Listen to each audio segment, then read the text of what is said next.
All right, guys, what's up? It's Jack, and welcome back to another video. And Happy New Year, everybody. Happy 2020. I hope everybody had a safe night of partying last night for those of you guys that did, and I hope your New Year's Day is even better. I hope some of you guys are getting some rest, and for those of you that have to work today, I hope you have a wonderful day as usual. But yeah, it's been a hell of a 2019. If I were to rewind back and see where I was in my life, both from a YouTube standpoint or a content creation streaming standpoint, and then where I am now, it's pretty much like night and day. I mean, it seems like it was only yesterday, well, it was only like a year ago, where this channel was struggling. I was suffering from a lot of depression, and there didn't seem to be any hope on the other side. And lo and behold, now I'm an affiliate on Twitch. We got out of the hole that we were in over here, stuck between 11 and 1,200 subs, and now we're past 1,300. I just made 200 followers on Twitch yesterday. It was absolutely amazing. The love and support from you guys have been tremendous. And again, from the year prior, from my personal life and even to now, it really is like night and day, and it really gives me hope that 2020 is going to be a tremendous year. And again, if it wasn't for you guys, whether you're here on YouTube or whether it was on Twitch, the dream of being a content creator, whether it's part-time or even, God willing, full-time sometime in the future, it really wouldn't be existent. It'd be, you know, it really wouldn't exist. And I've been doing this for 5 years. Twitch I'm fairly new at, but in terms of YouTube and even some streaming here and there that I used to do over here, overall I've been doing this for almost 5 years. We're about 4.5 months away. So it's been a tremendous ride, and I've been enjoying the hell out of it. You know, there've been the ups and downs, of course, but over these last few months, it's been tremendous. And I just wanted to say a quick thank you before we get into the topic of discussion for today. And I just wanted to express that to you, because I don't always get personal, but when I do, I really like to go all out and just explain to you guys where I'm coming from. And I just wanted to say thank you. And you guys really have touched my heart from both streaming on Twitch as well as here on YouTube as well. So for whatever reason that you guys have decided to sub or watch my stuff or follow me on Twitch or whatever it is, I just wanted to say it's very humbling, and I thank you very much for it. So now that we got all the personal mushy stuff out of the way, I also wanted to say that I decided to make this gameplay commentary specifically a more traditional one, because some of you guys are not really feeling the mask and intro vibe, so I decided to leave it out this time. And if it's what you prefer, let me know down in the comment section. Don't worry about hurting my feelings. I mean, there's as Wolverine has once said, there's no damage you guys can do that already hasn't been done. Trust me. So, you know, I mean, it's true. So you're not going to hurt me any more than I've already been hurt. So, I mean, when you have depression off and on in your life, I mean, you're just used to it, so it's no big deal. So wherever it comes from, it really doesn't matter in a sense. I get over it. So I'm just happy that it's not clinical depression, I guess. At least I don't think it is, but I don't know. Maybe one of you guys are a psychologist or a psychiatrist, and you can go over that more in the comment section and educate me a little bit. But the thing is that the title of today's discussion is that Call of Duty and its yearly life cycle needs to stop. Because at this point right now, we've been given many doses of poison with Call of Duty. Like, for one way or another, whether it's from a design standpoint or whether it's from a money-making standpoint, like microtransactions or post-launch, DLC, yada, yada, yada, everything and anything, lies, deception, you name it, right? Over the years of Call of Duty, we've been getting that. Sometimes we get it more, sometimes we get it less. It's very strange. Like, for instance, in Black Ops 3, what we got was an absolute, like, from a microtransaction system, it was absolute bullshit, right? But from a gameplay standpoint, it was good. But at the same time, the very next year, we got, like, minimal amounts of bullshit from microtransactions, actually. One of the best microtransaction systems in Infinite Warfare, in this game here. But the game itself wasn't really received very well. Even though I personally think it's a solid game, especially after giving it a full shot, I actually think this game is a very solid game. And the thing is, the community just wasn't ready for this game. And ever since the release of the trailer, the game ended up losing a lot of traction in terms of the promotion, because hype is what makes a Call of Duty game. To quote one of the comments recently, I'm paraphrasing, by the way, but hype really does make or break a Call of Duty game. It really is. And it's come down to hype now more than ever, because the quality of Call of Duty games seems to be really winding down, unfortunately, because there was a video that I released sometime in, I think, mid to late November, give or take, that has gotten over 14,000 views, which is tremendous for my channel, right? It basically says it all. Like, there are people, and the video was titled Black Ops 4 versus Modern Warfare, which is better. And for the majority, from what I've read in the comment section, a majority of the people prefer Black Ops 4, but I would say at least 1/3 of the people in the comments prefer Modern Warfare. And actually, you know what? Maybe 1/4 prefer Modern Warfare, and then the other fourth, or whatever the hell it is. Yeah, I'm terrible at math, can't you tell? Actually didn't like either of them. And everybody has a multitude of reasons as of why. And quite frankly, when you think about it, there really is no wrong reason. So, and here's another personal experience. Now, for those of you guys that have been on stream, big shout out to you guys, by the way. Thank you very much for the 200 follows. For those of you guys that have been visiting on stream for the last, I don't know, week or so, give or take, I've been streaming World War II.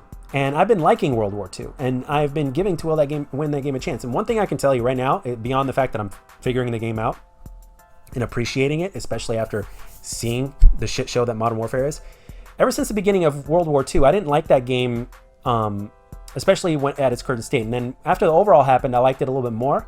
But I guess I just wasn't patient enough to learn it, because I guess I just started really getting into Infinite Warfare. So that kind of overtook the juice. But now that things are kind of slowed down for Infinite Warfare, so to speak, and I'm craving a different experience every time, both from a viewer standpoint as well as me, I don't mind World War II, and I don't mind the fact that, well, the game is good and that it's not the current Call of Duty. And the thing is that, like, for instance, when I went back, and I know I'm kind of going on a tangent here, but there's just so much going around my brain and I want to get it all out before the commentary closes. The thing is, like, I briefly midstream shifted to Black Ops 3, and all of a sudden my viewers disappeared, right? And then midstream again, I went back to World War II. Now, the reason why I switched was because I wanted to keep a promise. Simple as that. And I'm a man of my word, and I like to keep my word. So the thing is that once I went back to World War II, right after that, which I wanted to play World War II, but again, I had to switch things a bit because I wanted to keep my word, right? But the thing is, I went back to World War II, and then all of a sudden, viewers started coming back. It is, wow. It goes to show you right there, there's proof in the pudding. So the thing is that with evidence of God knows what the player base is in World War II, but I guarantee you it's pretty decently healthy. I never have problems finding a match, and I'm playing on Xbox. I've been streaming on Xbox. I have the game on both systems, and I've never really had a problem.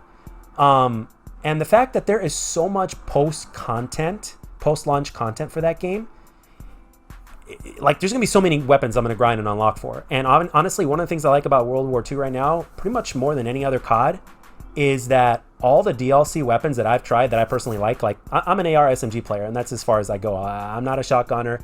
I'm not a sniper rifle guy, or an LMG, much of an LMG guy, so don't expect too much of that. But in terms of ARs and SMGs, holy shit, there's a whole bunch of different variants that are unique, that look unique, that have their own unique iron sights, and a whole bunch of brand new weapons as well that are absolutely fun to use, and they all work very, very well, and they're decently balanced as well. So, I mean, that itself gives me a reason to grind that game, besides the fact that the game actually feels pretty solid, especially after the overhaul. So, the thing is that they can actually get away with taking a few years off, stopping the yearly release cycle, and just give the developers a couple more years, extra years than what they're already getting, so that way they have less pressure to basically release a complete Call of Duty game that isn't fucked up from a developer standpoint as well as a release standpoint, because the release of Call of Duties as of lately have been more rough than smooth. And again, with Infinite Warfare, for whatever reason, this game was smooth when it came out. I mean, they did all the things right with Infinite Warfare, except for one little thing that messed up the entire thing. So, it just goes to show you, the more time the devs get, the less chance of mistakes that they'll have to make. So, and of course, let's not to mention plenty of time for feedback and adjusting to that feedback while the game is being in development between the community and the developers. So now, obviously, in terms of Activision, it's no secret they only care about the money, from both a legal standpoint and from a greed standpoint. So, but the thing is, when you put all these evidential things in place, it's like, yeah, they can certainly afford to basically take a few years off.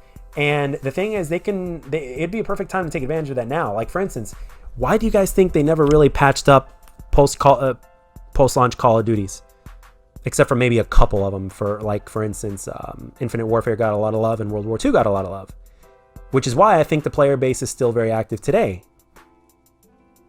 And the thing is, why do you think they never really patched Black Ops 2, which is probably the most hacked Call of Duty to date? Why do you think they never did that? And it's because a lot of the player base would leave the current Call of Duty and go and play that one. Same thing goes with Modern Warfare 3. Same thing goes with Black Ops 1. And I've been talking to a lot of viewers on Twitch, and they've been telling me like which Call of Duty they prefer, which Call of Duty they like and they don't like. And there's so many different variables. So if you have all the community, the entire community that just splits and goes plays the older Call of Duties after they get fixed, that is enough to keep us busy, especially if you add in some post-launch content like weapons and stuff like that, or maybe maps. Or let's say just put Black Ops 1 maps in Black Ops 2 and release it as DLC for free, and people will go and play that shit, and vice versa. Put Hijacked in Black Ops 1. Put Raid and Standoff in Black Ops 1. Players would love that shit, and they have the ability to do it, and it's a good way to keep your fan base glued in while you develop your new Call of Duty game, and while we wait for the next couple years. It's simple as that. So, anyway, I ran out of time already. I've already gone into overtime, guys, but the yearly cycle of Call of Duty needs to stop. It is one of the versions of poison that I think is going to kill our community. But again, there are more dumb people than smart people, and Activision are geniuses when it comes to selling the game in one way or another. And the thing is, they can sell a cup of water to a drowning man, as Thunder once said. And whether you're addicted to Call of Duty and are a smart person, or whether you're addicted and a dumb person, or you're not addicted and you're dumb, or you're not addicted and you're smart, wherever you may be, they find a way to sucker you in to get in their game. So, but the thing is, honestly, we need to start looking beyond that shit and then just be like, hey, the yearly cycle needs to stop for the better of the game. But anyway, guys, that's all I got for this one. Let me know down in the comment section what you guys think, what your opinions are. Would you like some of the things that I've suggested in this video in terms of like in ways that they can keep us engaged? And do you have your own ideas? Let them know down in the comment section below. And as always, guys, if you enjoyed this video, let me know. And if you didn't, let me know what I can do to make my videos better. And I'll catch you guys on the next one.